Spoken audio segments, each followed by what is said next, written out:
Good morning, students. Today we are going to discuss about fiber reinforced composites. കഴിഞ്ഞ ക്ലാസ്സിൽ നമ്മൾ particle dispersed composites study ചെയ്തിരുന്നു. ഇതാണ് ഒരു മെട്രിക്സ് എന്ന് പറഞ്ഞത്. ഇതിപ്പോൾ ഈ ഒരു ഇറഗുലർ ഷേപ്പാണെന്ന് മാത്രമേ ഉള്ളൂ. ഇതൊരു പോളി വിനൈൽ ആൽക്കഹോൾ PVA മെറ്റീരിയലിൻ്റെ ഒരു മെട്രിക്സ് ആണ്. ജസ്റ്റ് ഒരു ഫിലിം.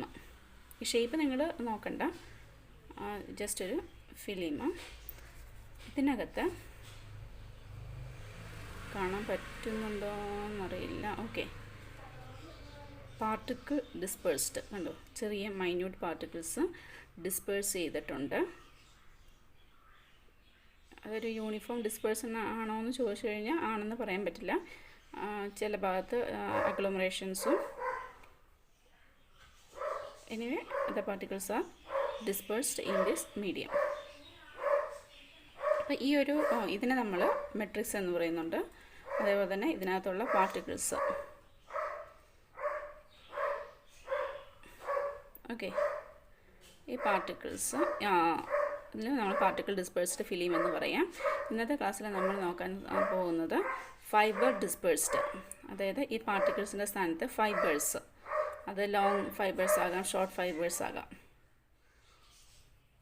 ഓക്കെ, അതായത് ഈ പാർട്ടിക്കിൾസ് അതിൻ്റെ സ്ഥാനത്ത് ചെറിയ ഫൈബേഴ്സാണ് എന്ന് വിചാരിക്കുക. ആ രീതിയിൽ നമുക്കിതൊന്ന് ട്രീറ്റ് ചെയ്യാം. Okay, technologically it is the most important composites in which the dispersed face is in the form of the fibre.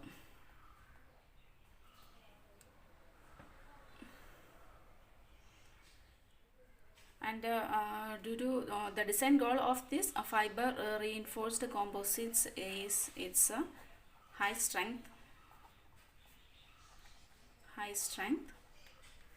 and stiffness. Okay, particle dispersed compare ചെയ്ത് നോക്കുമ്പോൾ ഫൈബർ റീഇൻഫോഴ്സ്ഡ് കോമ്പോസിറ്റ്സിന് ഹൈ സ്ട്രെങ്ത് ഉണ്ട്, അതേപോലെ തന്നെ stiffness ഉണ്ട്. Stiffness is based on the weight basis ആണ്.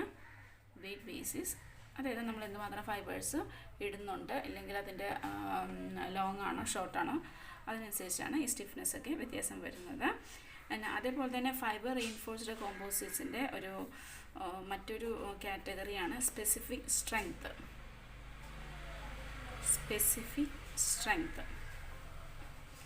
Actually, specific strength is the material strength that is divided by its density.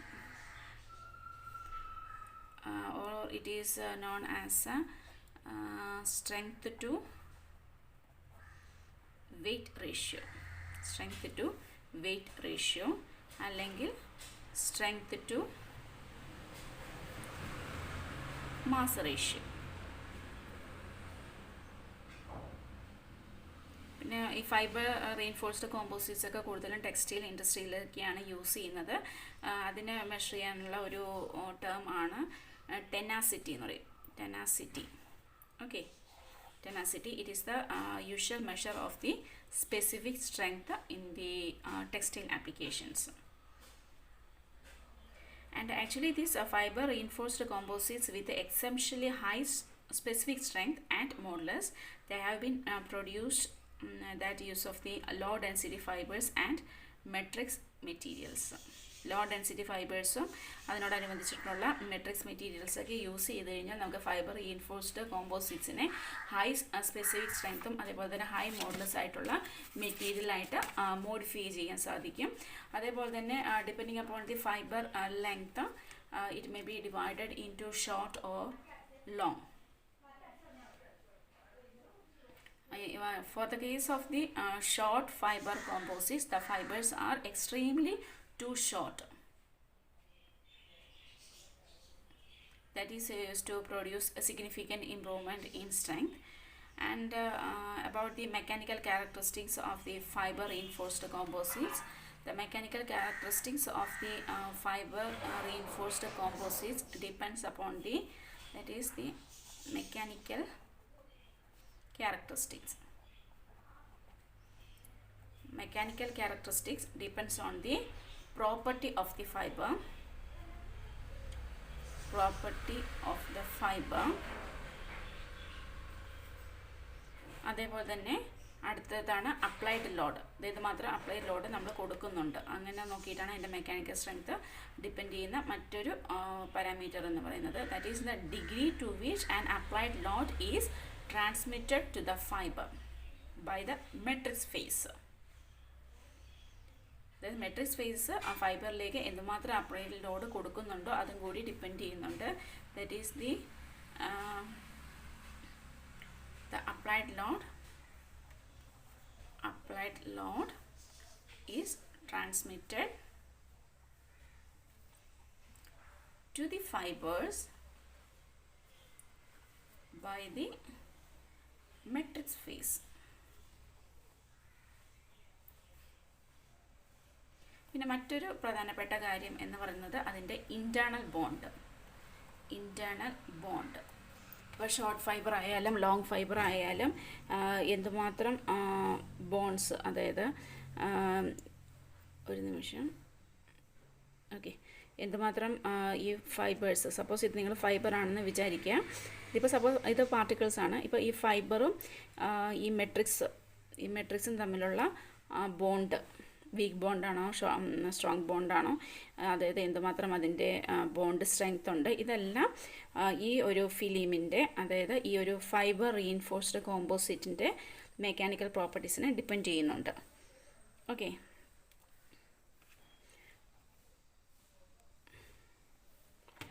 മറ്റൊരു തരത്തിൽ പറയുവാണെങ്കിൽ ജസ്റ്റ് ഒന്ന് വരയ്ക്കാം. സപ്പോസ് ഇതൊരു മെട്രിക്സ് ആണെന്ന് വിചാരിക്കാം. ഞാൻ നേരത്തെ പറഞ്ഞ പോലെ ഫൈബേഴ്സ് ഇതിനകത്തുണ്ട്. ഞാൻ തൽക്കാലം ഒരു ചെറിയൊരു ഫൈബറിന് മാത്രം ഒന്ന് വരയ്ക്കാം. ഒരു ചെറിയൊരു ഫൈബർ ഒരു എളുപ്പത്തിന് വേണ്ടിയിട്ട് ഞാൻ ഒരു ചെറിയൊരു ഭാഗം മെട്രിക്സ് ഫേസിലും മറ്റൊരു ഭാഗം മെട്രിക്സ് ഫേസ് ഇല്ലാത്ത ഒരു ഭാഗമായിട്ട് കാണിച്ചിട്ടുണ്ട്. ഇനി ഞാനിവിടെ ഒരു സ്ട്രെസ്സ് കൊടുക്കുവാണ്. ഒരു സ്ട്രെസ് ഇങ്ങോട്ടേക്ക്, ഒരു സ്ട്രെസ്സ് ഇങ്ങോട്ടേക്ക്. അത് മറ്റൊന്നുമല്ല, ഈ ഒരു ഫൈബറിനെ ഞാൻ ഇങ്ങനെ സ്ട്രെച്ച് ചെയ്യുന്നു. അതായത് ഒരു സ്ട്രെസ് ഇങ്ങോട്ടും ഒരു സ്ട്രെസ് ഇങ്ങോട്ടും. അപ്പോൾ അതിൻ്റെ അകത്തുള്ള ഫൈബേഴ്സിന് എന്ത് സംഭവിക്കും, അതിൻ്റെ ബോൺസിന് എന്ത് സംഭവിക്കും, അങ്ങനെ നമുക്ക് കുറച്ച് കാര്യങ്ങൾ നോക്കാം. സപ്പോസ് ഇതാണ് ഇതിൻ്റെ ഫസ്റ്റത്തെ സ്റ്റേജ്. ഇനി ഞാൻ സ്ട്രെസ് കൊടുക്കുവാണ്. ഇത് actually this is the matrix. Okay, here there is no matrix head, no matrix here, and this is the fiber. Okay, ഞാൻ സ്ട്രെസ് കൊടുക്കുന്നു. സ്ട്രെസ് കൊടുക്കുമ്പോൾ സ്വാഭാവികമായി എന്ത് സംഭവിക്കുന്നു, ഇതിനകത്തുള്ള ഇൻറ്റേർണൽ ആയിട്ടുള്ള ബോൺസൊക്കെ, അതായത് suppose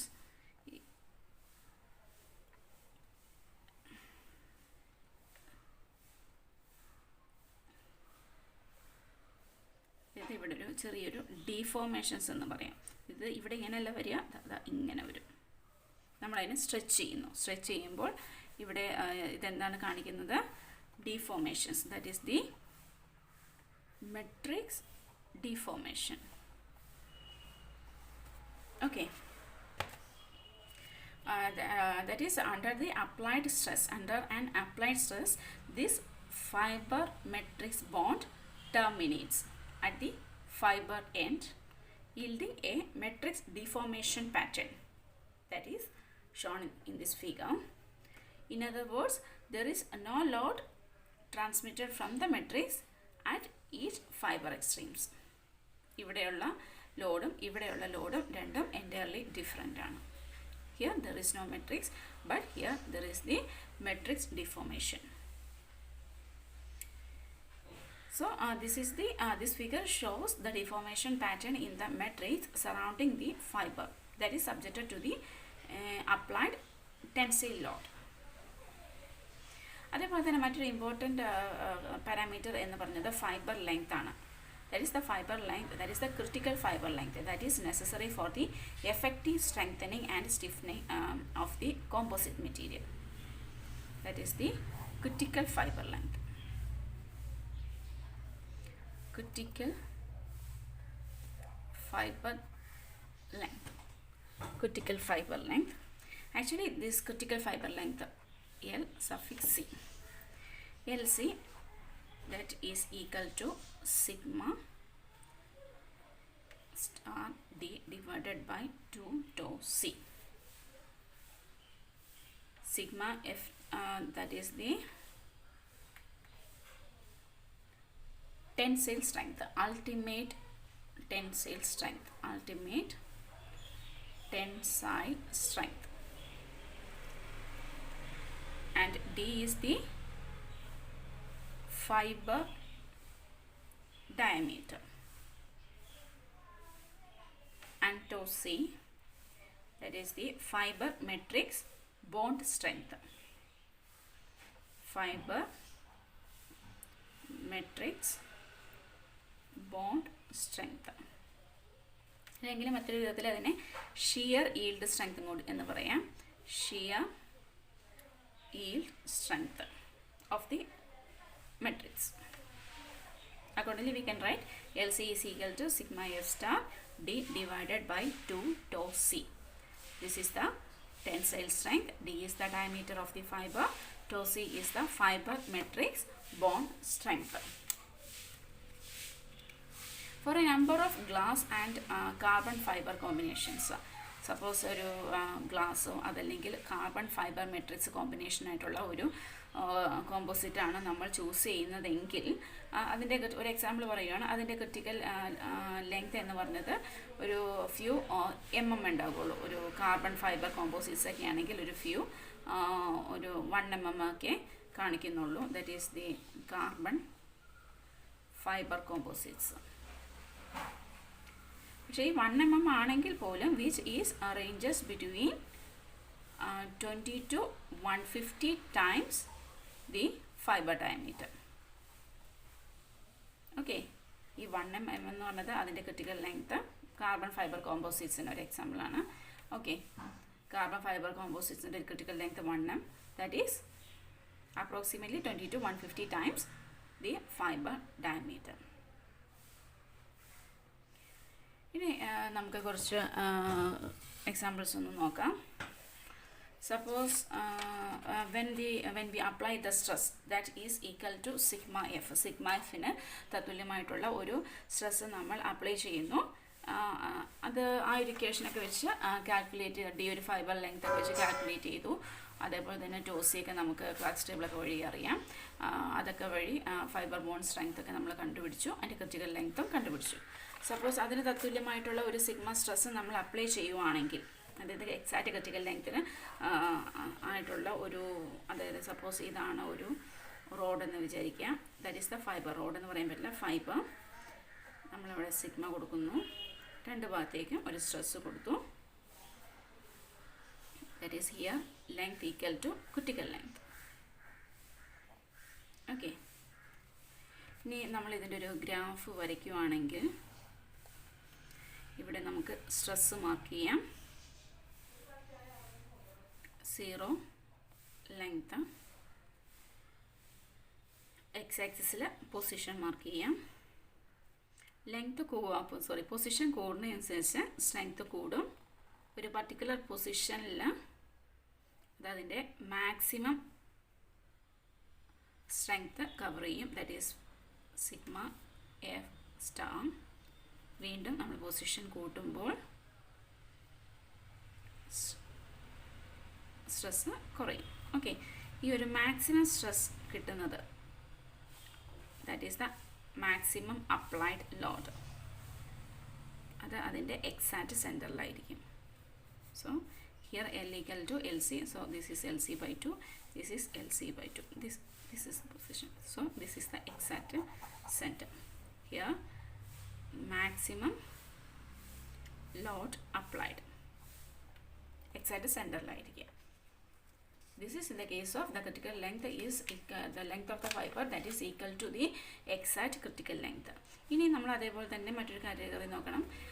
length of the fibre is greater than critical length ആണെങ്കിൽ എങ്ങനെയായിരിക്കും സ്ട്രെസ് പൊസിഷൻ ബിഹേവിയർ എന്ന് നമുക്ക് നോക്കാം. സ്ട്രെസ് പൊസിഷൻ,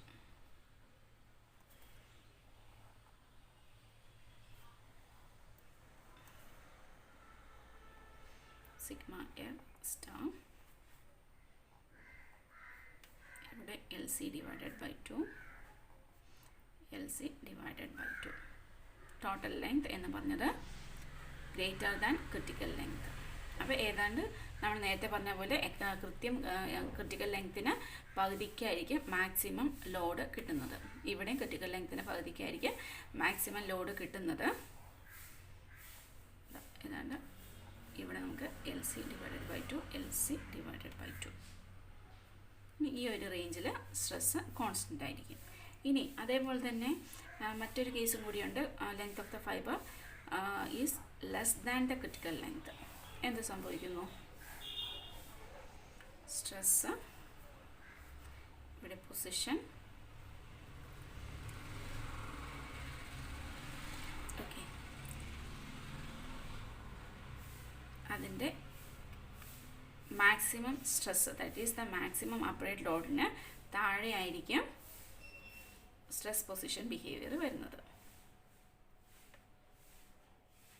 ഓക്കെ, അതായത് മാക്സിമം എന്ന് പറയുമ്പോൾ നമ്മൾ നേരത്തെ മാക്സിമം അതായത് എക്സാക്റ്റ് പൊസിഷൻ, അതായത് LC divided by 2, അതിൻ്റെ എക്സാക്റ്റ് സെൻറ്ററിൽ കൃത്യം L=LC ആണെങ്കിൽ ക്രിട്ടിക്കൽ ലെങ്ത്തിന് കൃത്യം പകുതിക്ക് നമുക്ക് മാക്സിമം ലോഡ് കിട്ടുന്നുണ്ട്. പക്ഷേ ഇവിടെയാണെങ്കിൽ നമുക്ക് മാക്സിമം ലോഡിലേക്ക് എത്തിച്ചേരാൻ സാധിക്കില്ല.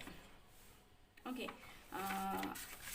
So L that is very much less than LC. Normally this is L is greater than 15 times LC. ഈ ഒരു ടൈപ്പ് ഫൈബേഴ്സിനെ നമുക്ക് കണ്ടിന്യൂസ് ഫൈബേഴ്സ് എന്ന് പറയാം. Continuous fibres. അതേപോലെ തന്നെ ഡിസ്കണ്ടിന്യൂസ് ഫൈബേഴ്സ്, അതേപോലെ തന്നെ ഷോർട്ട് ഫൈബേഴ്സ് ഉണ്ട്.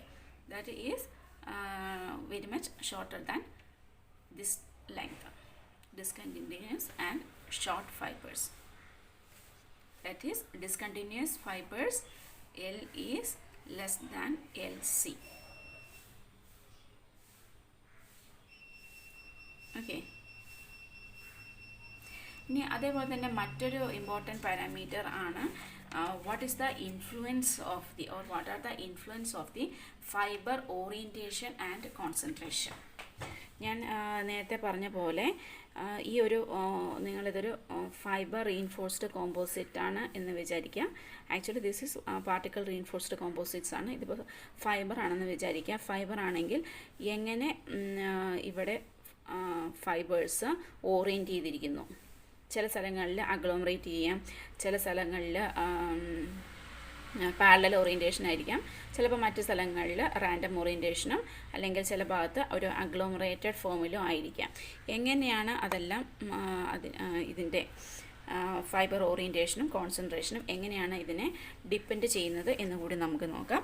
What are the influence of the fibre orientation and concentrations? That is influence of fiber orientation and concentration. Okay, first of all, the arrangement, that is the arrangement or orientation of fibers relative to the one another. The first one is orientation or arrangement of fibers relative to one another. Next one is fiber concentration, and the third one is fiber distribution. Okay, ഓറിയൻറ്റേഷനെ base ചെയ്ത് നമുക്ക് പറയാം fibres parallel orientation ഉണ്ടാകാം, longitudinal orientation ഉണ്ടാകാം, അതേപോലെ തന്നെ totally random ആയിട്ടുള്ള orientation ഉണ്ടാകാം. സപ്പോസ് ഇതൊരു മെട്രിക്സ്, ഈ ഒരു മെട്രിക്സിൽ ഇതൊരു ലോഞ്ചിറ്റ്യൂഡിനൽ ഡയറക്ഷനിലുള്ള ഓറിയൻറ്റേഷൻ. Okay, this is the continuous fibres. This is the continuous fibres. Continuous fibres എന്ന് പറയുമ്പോൾ ക്രിട്ടിക്കൽ ലെങ്ത്തിനേക്കാളും കൂടുതലായിരിക്കും അതിൻ്റെ ഫൈബറിൻ്റെ ലെങ്ത്ത്. ഇനി അതേപോലെ തന്നെ ഒരു ഡിസ്കണ്ടിന്യൂസ് ഫൈബേഴ്സ് നമുക്കൊന്ന് വരയ്ക്കാം. സ്വാഭാവികമായും ഫൈബറിൻ്റെ ലെങ്ത്ത് എന്ന് പറഞ്ഞത് ക്രിട്ടിക്കൽ ലെങ്ത്തിനേക്കാൾ കുറവായിരിക്കും. ഓക്കെ, ഇതിന് നമുക്ക് ഡിസ്കണ്ടിന്യൂസ് ഫൈബേഴ്സ് അല്ലെങ്കിൽ ഷോർട്ട് ഫൈബേഴ്സ് എന്ന് പറയാം. ഇനി മറ്റൊരു കേസ് എന്ന് പറഞ്ഞത് റാൻഡംലി ഓറിയൻറ്റഡ് ഫൈബേഴ്സ്.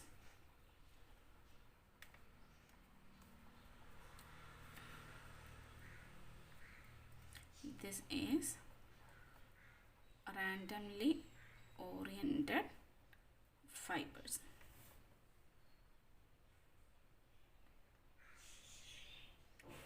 എങ്ങനെയൊക്കെ വന്നാലും ഈ ഒരു കോമ്പോസിറ്റ്സിൻ്റെ പ്രോപ്പർട്ടീസ് ഡിസൈഡ് ചെയ്യുന്നത് എന്ന് പറഞ്ഞത് അതിൻ്റെ ഓറിയൻറ്റേഷനും അതിൻ്റെ കോൺസെൻട്രേഷനും അതേപോലെ തന്നെ അതിൻ്റെ ഡിസ്ട്രിബ്യൂഷനും.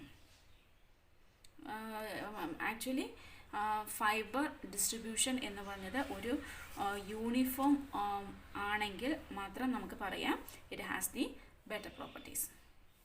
ഓക്കെ, ഇനി അടുത്ത വീഡിയോയിൽ നമുക്ക് പോളിമർ മെട്രിക്സ് കോമ്പോസിറ്റ്സ് എന്താണെന്ന് നോക്കാം.